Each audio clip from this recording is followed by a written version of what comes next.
Nessa aula vamos estudar a relação binária inversa, ok? Toda relação binária, ela possui uma relação chamada de relação inversa. Então vamos inicialmente fazer a definição. Vamos supor a existência de dois conjuntos A e B. Então vamos assumir aqui que A e B são dois conjuntos não vazios. Então sejam A e B conjuntos.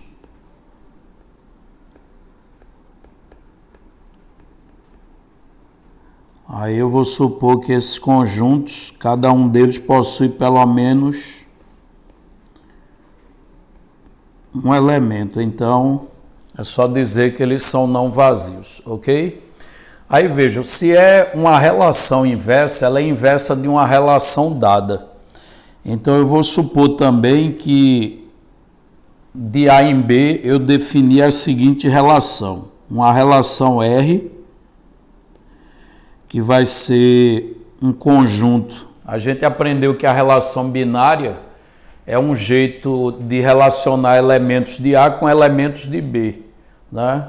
Que no caso resulta sempre num subconjunto do produto cartesiano de A por B. Então toda a relação binária ela é um subconjunto de A cartesiano B. Então essa relação R ela vai ser um conjunto de pares ordenados pertencentes a cartesiano B, já que ela é um conjunto, um subconjunto de A cartesiano B. Aí esses pares ordenados que eu escolho lá em A cartesiano B devem obedecer uma determinada relação. Então eles são tais que, esses dois pontos aqui, eu leio tal que, tá certo? Eles são tais que o x e o y se relacionam de alguma forma. Aí, para indicar que o x e o y se relacionam de alguma maneira, eu vou representar assim, né? Eu venho representando dessa maneira desde quando eu defini relação binária. Então, eu tenho A e B conjuntos não vazios, e aí eu defini de A em B uma relação R, né? Então, ela é um conjunto de pares ordenados, escolhido de A cartesiano B, mas não são escolhidos de todo jeito. Você escolhe obedecendo uma lei de formação, que na questão, né, no problema, essa lei tem que ser informada. Então, eu quero definir a relação inversa dessa relação R. Então, vamos escrever o seguinte, a relação inversa, a relação binária inversa de R é dada por. A ideia é basicamente o seguinte, é você pegar todos os pares ordenados da relação R e trocar as coordenadas de lugar. Ou seja, o x vai para o lugar do y e o y vai para o lugar do x. Então, a notação que a gente vai usar para indicar a relação inversa de R usa o mesmo nome da relação, só que com aquele menos 1, como se fosse um expoente. Aquilo é só a notação, tá? Então, não trate aquilo como sendo uma potência, ou seja, 1 sobre R. Aquilo é só um jeito de indicar a relação inversa de R. E aí vai ser um conjunto também de pares ordenados, e como eu disse, basta eu pegar os pares que estão na relação R e trocar suas coordenadas de lugar. Então, o y vai para o lugar do x e o x ele vai para o lugar do y. Agora veja, se o par ordenado xy ele é de A cartesiano B, então o par ordenado yx ele vai ser um par de B cartesiano A. Aí isso quer dizer o quê? Isso quer dizer que se R é uma relação de A em B, tá certo? Se R é uma relação de A em B, a inversa dela vai ser uma relação de B em A, ok? Agora eu pego os pares tais que vai acontecer o quê? Aqui no final, eu só vou reforçar que esse par que foi invertido aqui, é um par daquela relação R. Então, esse par na ordem anterior, ou seja, na ordem XY, ele é um par pertencente à relação R. Então, o que eu acabei de dizer aqui no final é que os pares que eu inverto não são todos os pares de A cartesiano B, e sim os pares que estão na relação R.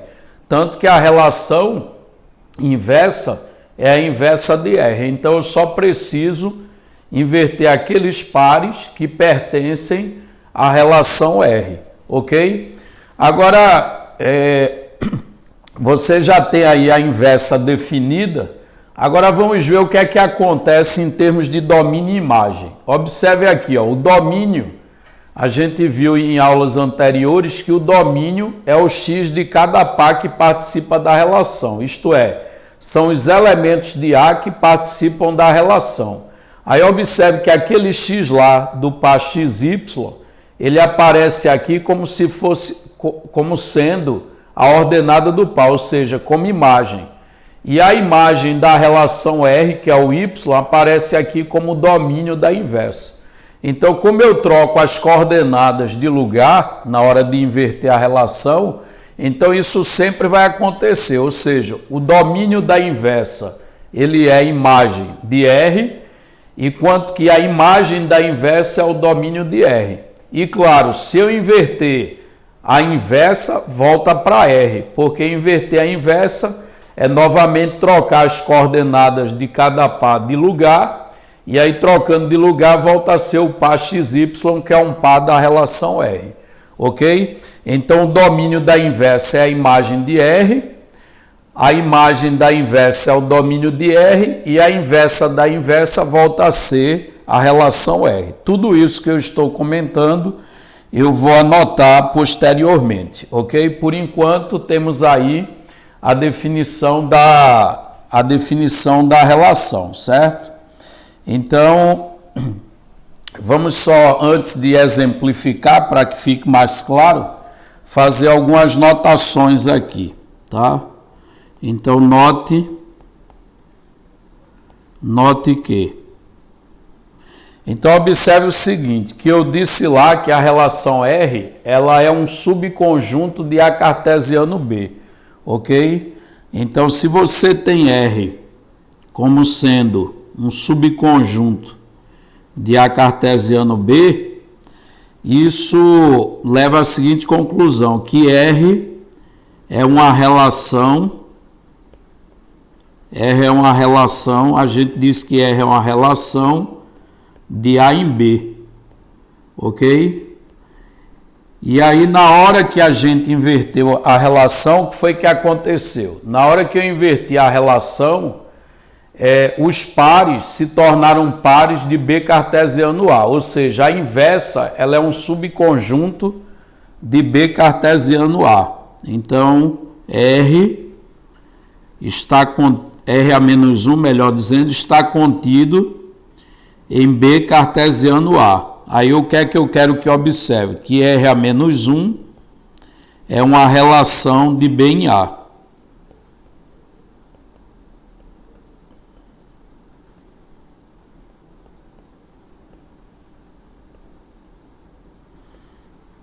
Ok? Então, eu estou chamando a atenção para essas coisas, né? Para você saber que se R é uma relação de A em B, a inversa é exatamente o contrário, ela vai ser uma relação de B em A, ok? Então vamos destacar isso aqui, só para não ficar confuso, ok? Então, enquanto R é um subconjunto de A cartesiano B, R a menos 1 vai ser um subconjunto de B cartesiano A. Isso é o que a gente observa lá na definição. Os comentários que eu fiz quanto a domínio e imagem e quanto à inversa da inversa, eu irei anotar depois, ok? Vamos fazer exemplos para determinar a inversa de determinadas relações. Então, vamos começar com o seguinte exemplo. Imagina que eu tenho um conjunto A não vazio. Então, em A eu vou colocar os elementos 0, 1, 2, 3, 4 e 5. e suponha que eu defina também um conjunto B com os elementos -1, 0, 1, 4, 9, 16 e 21. Tá ok? Então, esses são os meus conjuntos A e B. Aí, de A em B, eu vou definir a seguinte relação R. Eu vou definir a relação formada pelos pares ordenados, pertencentes a A cartesiano B, porque a relação ela é um subconjunto de A cartesiano B, tais que o y ele seja igual a x ao quadrado, ok? Então essa é a lei de formação da relação R. É através dessa lei que eu escolho os pares ordenados de A cartesiano B, isto é, que eu escolho os x lá em A e o y em B, né? O x de A e o y de B que encaixar aqui, eu combino e monto os pares de R. Então essa é a minha relação. E o objetivo aqui é determinar a inversa dela, ok? Aí para determinar a inversa dela, vamos logo construir todos os pares ordenados que fazem parte de R. É claro que isso é possível fazer essa construção porque os conjuntos são finitos e discretos, né? Porque se eles fossem conjuntos infinitos ou contínuos, a gente teria que fazer isso graficamente, ok? Graficamente ou então somente manipular a lei de formação da relação. Mas aí vamos construir R e em seguida construir a relação inversa. Então, quem vai ser a relação R? A relação R, ela vai conter os seguintes pares. Vejo que a fórmula é essa. Então, eu pego o x lá em A, o 0, por exemplo, elevo ao quadrado. Aí dá 0. Se 0 estiver no B, eu combino os dois, ok? Então, a gente nota que 0 ao quadrado é 0 e 0 está no B, então o par 0, 0 participa da relação. Pegando 1, 1 ao quadrado dá 1, tem 1 no B, então eu combino 1 do A e 1 do B. Se eu pegar o 2, 2 ao quadrado dá 4, tem 4 no B, então vai ter o par 2, 4. Pego o 3, 3 ao quadrado é 9, então vai ter o par 3, 9. E 4 ao quadrado vai dar 16, tem 16 lá, então vai ter o par 4, 16. Agora observe que 5 ao quadrado, como é 25 e não tem 25 aqui, então o 5 não vai participar, assim como não vai participar o 21 e o -1 do B, certo? Mas isso não é problema. Aí quando a gente aprendeu sobre domínio e imagem, né, a gente viu que todos os x de A que eu usei, eles são chamados de domínio e todos os y de B que a gente usou, a gente chamou de imagem, que é o quê? Os x, né, são as primeiras coordenadas dos pares e os y, né, são as segundas coordenadas dos pares. Ou seja, o domínio são os x de cada par e a imagem são os y de cada par ordenado. Bom, aí já que eu construí R, quem é que vai ser a relação inversa de R? Ora, a relação inversa de R, ela vai ser você pegar cada par ordenado desse e trocar as coordenadas de lugar. Então, aquele par 0, 0 vai virar o par 0, 0. Aí a gente não nota a diferença porque o x é igual ao y. Ok? O mesmo vai acontecer com o par 1, 1. Agora, quando eu olho para o par 2, 4, o que é que acontece? Ele se torna o par ordenado 4, 2. Quando eu olho para 3, 9, ele se torna o par ordenado 9, 3. E quando eu olho para 4, 16, eu vou ter o par 16, 4. Então, observe aqui que essa é a relação inversa de R. E todos esses pares, eles são pares de B cartesiano A. Ou seja, a relação inversa, ela é uma relação de B em A, já que a R foi uma relação de A em B. Ok? Agora, vamos ver se dá para a gente saber qual é a lei de formação da relação inversa, já que a gente conhece a lei de R. Porque se os conjuntos envolvidos eles fossem infinitos, ou conjuntos contínuos também, o que é que iria acontecer? Eu teria que fazer isso ou graficamente, ou olhando para a lei de formação. Então, nesse caso, vamos dar uma olhada na lei de formação da R, que é o que a gente está vendo aí, e tentar obter a lei de formação da relação inversa. Então, observe, a relação R, ela foi dada assim, ela é o conjunto dos pares ordenados x, y, pertencentes a cartesiano B, tais que o y é igual a x ao quadrado. Aí eu gostaria, sem ter que construir, ou seja, sem ter que achar os pares ordenados, tentar obter a lei da inversa. Ora, a inversa, a gente sabe que tem como lei y igual a x ao quadrado. Ok? Então, a gente poderia manipular a lei dessa relação para tentar obter a lei da inversa.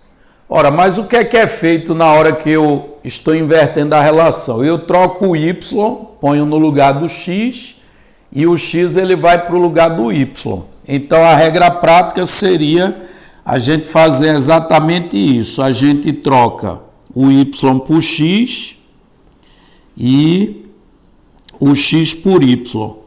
Em seguida, você isola o y. Então, se eu isolar o y aqui, o y ele vai ser a raiz quadrada do x, que na verdade seria mais ou menos, mas se você observar os nossos conjuntos A e B, né? Se você observar os nossos conjuntos A e B, né? Você não vai ter razão para colocar o mais ou menos, né?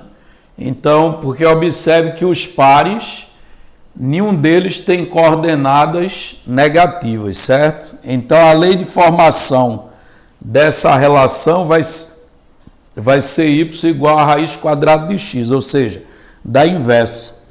Então, a relação inversa ela pode ser definida como sendo o seguinte: o conjunto dos pares pode chamar de xy, certo? Mas aí vamos escrever como eu fiz na definição, os pares yx. É só uma questão de notação, certo? Eu posso fazer o seguinte, eu posso chamar de xy, não há nenhum problema, é só questão de notação. Aí esses pares xy eu tenho que avisar que são pares de B cartesiano A, e eles são tais que o y é igual a raiz quadrada de x, ou seja, a ordenada de cada par lá da relação, ele vai ser a raiz quadrada da abscissa. Aí se você observar, né, quais eram os pares que a gente tinha lá na relação inversa.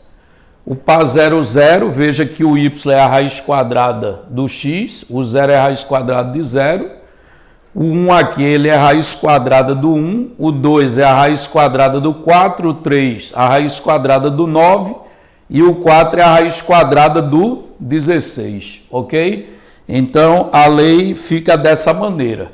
O fato de eu ter chamado ali de xy não tem erro nenhum, certo? Eu posso chamar assim desde que eu saiba que aquele meu y lá ele é a raiz quadrada do x. Ele não pode ter a mesma lei de formação desse aqui. E saber que os pares agora são de B cartesiano A, certo? O fato de ter ficado xy e na R ser xy é só questão de notação, ok? Então, essa é a lei de formação da relação inversa de R. Vamos ver um segundo exemplo. Então, vou chamar de exemplo B. Vamos imaginar uma relação S. Vamos supor que os conjuntos ainda são finitos e discretos. Aí vamos pegar aqui o conjunto formado por 0, 1, 2, 3, 4, 5 e 6. E suponha que em B você tem um conjunto formado por menos 1, 0, 1, 2, 3, 4, 5 e 8. Ok? Esses são os meus conjuntos A e B. Agora, de A em B, eu vou definir a seguinte relação S. Uma relação formada por pares ordenados x, y, pertencentes a cartesiano B, tais que o y ele seja igual a x mais 1. Ok? Essa é a minha lei de formação agora. Ou seja, a ordenada de cada par, ela é a abscissa mais 1. Ou seja, se eu tiver o x do par, aumentando uma unidade, eu acho o y. Então vamos lá construir a nossa relação S. Quais os pares ordenados que vão fazer parte do conjunto S? Ora, o x aqui, já que a relação S é de A em B, o x ele vai sair do A. Então, quando o x for 0, somo com 1, vai dar 1. Tem 1 lá no B? Tem. Então, eu combino o 0 com 1. Então, vai ter o par 0, 1. Se eu pegar o 2, né, o 1, melhor dizendo, e somar 1, vai dar 2. Tem 2 no Y. Então, vai ter o par 1, 2. Se eu pegar o 2, 2 mais 1 dá 3. Tem 3 no B. Então, vai ter o par 2, 3. Se eu pegar 3 lá no A, 3 mais 1, 4. Tem 4 no B. Então, vai ter o par 3, 4. E se a gente pegar o 4 lá no A, 4 mais 1, 5. Tem 5 no B. Então, você vai ter o par 4, 5. Aí, o que é que vai acontecer agora? 6 mais 1, ou melhor, 5 mais 1 vai dar 6, não tem aqui. E 6 mais 1 dá 7, também não tem. Sinal que acabou, só vai ter esses 5 pares ordenados em S. E aí a nossa inversa vai ser o quê? Representada por S a menos 1, vai ser o conjunto dos pares ordenados que são obtidos da seguinte forma, pegando cada par ordenado desse de R e trocando as coordenadas de lugar. Então, você vai ter o par 1, 0, você vai ter o par 2, 1, o par 3, 2, o par ordenado 4, 3 e, finalmente, o par ordenado 5, 4. Ok? Esses são os pares que compõem a inversa. Mas aí eu vou fazer como no exemplo anterior, vamos tentar só trabalhar com a lei de formação. Aí o que é que você nota aqui? Que em S, o Y ele é o x mais 1. Só que quando você olha para a inversa, no caso aqui o Y ele é o x menos 1. Tá certo? Se você pegar o x e subtrair 1, você acha o Y. Isso na inversa. Então, vamos ver qual seria a lei da inversa, certo? Então, vamos trabalhar agora só com a lei de formação. Então, a S é o conjunto dos pares ordenados pertencentes a cartesiano B, tais que o Y é igual a x mais 1. Aí, vamos manipular somente a lei da relação S. Y é igual a x mais 1, essa é a lei de S. Só que quando a gente inverte a relação, o que é que ocorre? O Y vai para o lugar do x e o x vai para o lugar do Y. Então eu vou fazer isso. Você troca o Y por x e o x por Y e em seguida você deve isolar o Y. Então, isolando o y aqui, vai ficar x menos 1, conforme eu havia comentado, né? Então, qual vai ser a lei da inversa de S? Ela vai ser representada por S a menos 1, né? Bom, aí vai ser o conjunto dos pares x, y. Note que não precisa se preocupar quanto à notação de ser a mesma da S. É só avisar que o par é um par de B cartesiano A, tá certo? Isso aí tem que ser dito, né? Porque se S é de A em B, a inversa é de B em A. E a lei de formação agora vai ser y igual a x menos 1. Ou seja, se você subtrair uma unidade do x, você obtém um y de cada par. E é o que a gente nota quando a gente olha para os pares da inversa, né? Se você tira uma unidade do 5, vai dar esse 4 aqui, ó. Se você tira uma unidade do 4, vai dar o 3. O y ele é o x menos 1, conforme foi dito aqui no final, na lei de formação da relação inversa de S, ok?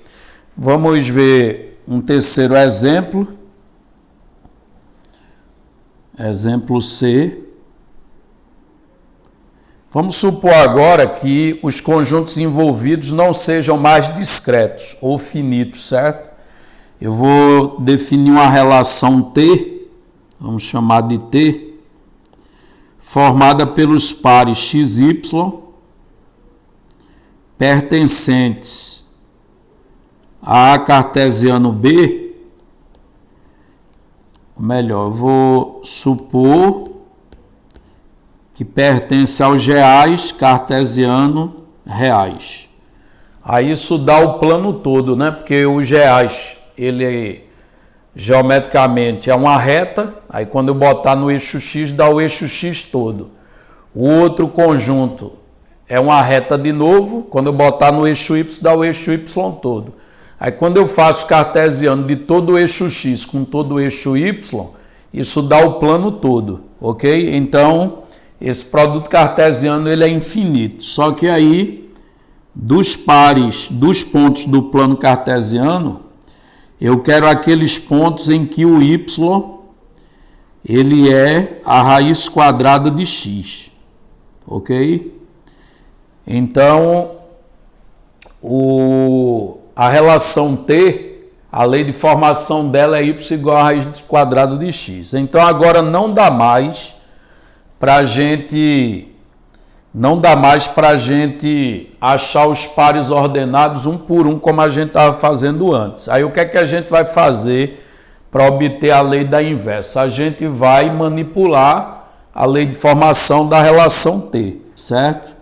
Então observe que a lei de formação da relação T é y igual a raiz quadrada de x.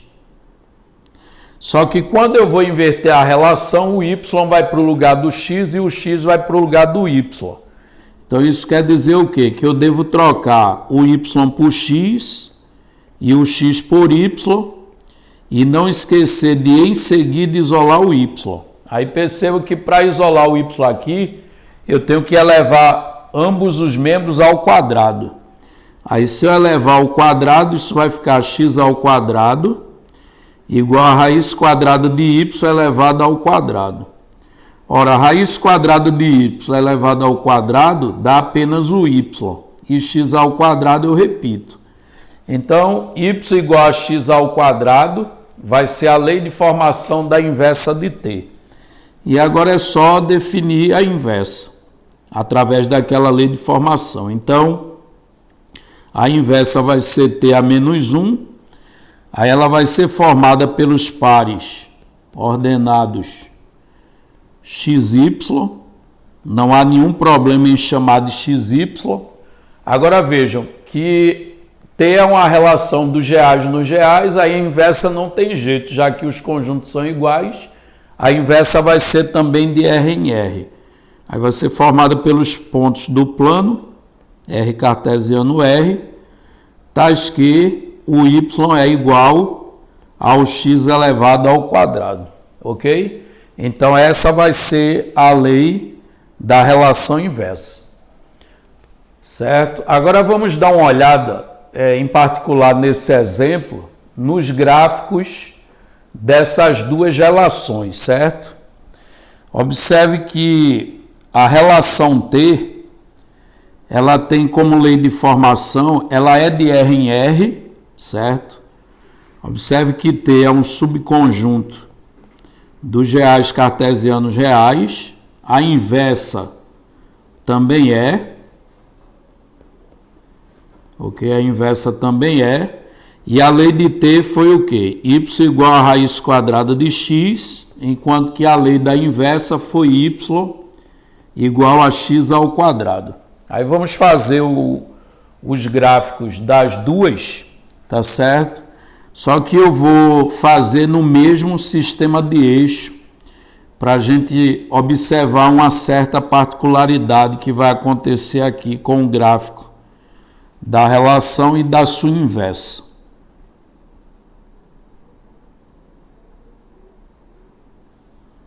Deixa eu ajeitar um pouco aqui.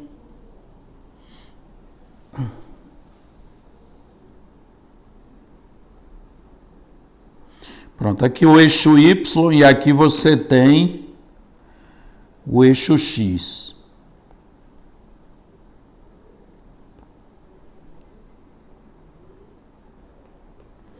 O gráfico, se eu estiver com a relação dos reais nos reais, tá certo? Se eu estiver com a relação dos reais nos reais, uma coisa que eu vou fazer antes de desenhar os gráficos é traçar a bissetriz do primeiro quadrante, ok? Então vamos traçar aqui a bissetriz do primeiro quadrante, certo? A bissetriz do primeiro quadrante é o conjunto de todos os pontos em que o y é igual ao x, né? Se eu quiser a equação dessa semirreta, é y igual a x, ok? Essa aí é a bissetriz do primeiro quadrante. Então, deixa eu anotar isso aqui.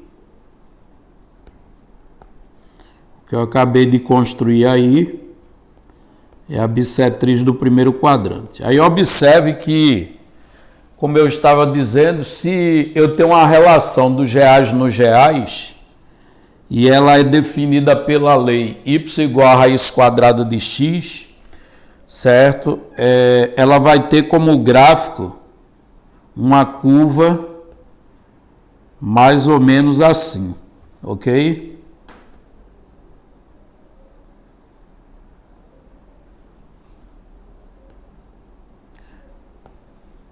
Você vai encontrar uma curva mais ou menos assim.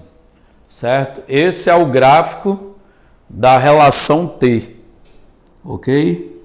Agora vamos ver como é que vai ficar o gráfico da relação inversa. Aí o gráfico da inversa, tá certo? Eu tenho que seguir, ele é de R, ela é uma relação de R em R também. Só que eu tenho que seguir essa lei de formação, y igual a x ao quadrado. Aí, no caso, essa lei aqui, nos reais, ela me dá a seguinte curva. Ela me dá essa curva aqui. Os dois gráficos são arcos de parábolas, certo? Que é um tipo de curva que a gente vai estudar mais adiante. Ok? Então, se aqui é T, aquela curva que eu acabei de traçar vai ser T a menos 1. Então, por que eu tracei essa bissetriz? Eu tracei essa bissetriz para que você notasse que os gráficos da relação T e de sua inversa, eles são simétricos em relação à bissetriz do primeiro quadrante. Isso sempre vai acontecer com um gráfico com os pontos do gráfico de uma relação e os pontos do gráfico da relação inversa dela, certo? Os pontos do gráfico eles são simétricos com respeito a essa bissetriz. Independente de onde o gráfico esteja, o referencial de simetria vai ser sempre essa bissetriz, que eu posso estender para o terceiro quadrante. Aí acaba envolvendo a bissetriz do primeiro quadrante e a bissetriz do terceiro quadrante, certo? O fato de eu ter pego apenas no primeiro quadrante é porque y igual a raiz quadrada de x, ela começa aqui na origem, certo? Porque note que a raiz quadrada, né, nos reais só existe para números não negativos, ou seja, aquele x que aparece dentro daquele radical quadrático, aquele x ele tem que ser maior ou igual que zero, certo? Então, aquela raiz quadrada ali, ela não está definida para todos os números reais. Ela só vai estar definida nos reais não negativos. Mas aí, voltando, né, desse gráfico aqui, eu quero que guarde o seguinte, que o gráfico de uma relação e da sua inversa, eles são simétricos em relação à bissetriz do primeiro e a bissetriz do terceiro quadrante, caso o gráfico, né, ele invada outros quadrantes. Então, você pode utilizar também a bissetriz do terceiro quadrante como referencial de simetria. Tá? Na próxima aula, eu vou tratar das propriedades da relação inversa e aí eu vou incluir um comentário sobre isso, certo? A gente escreve um comentário sobre o gráfico de t e de t a menos 1, isto é, de uma relação e da sua inversa, ok?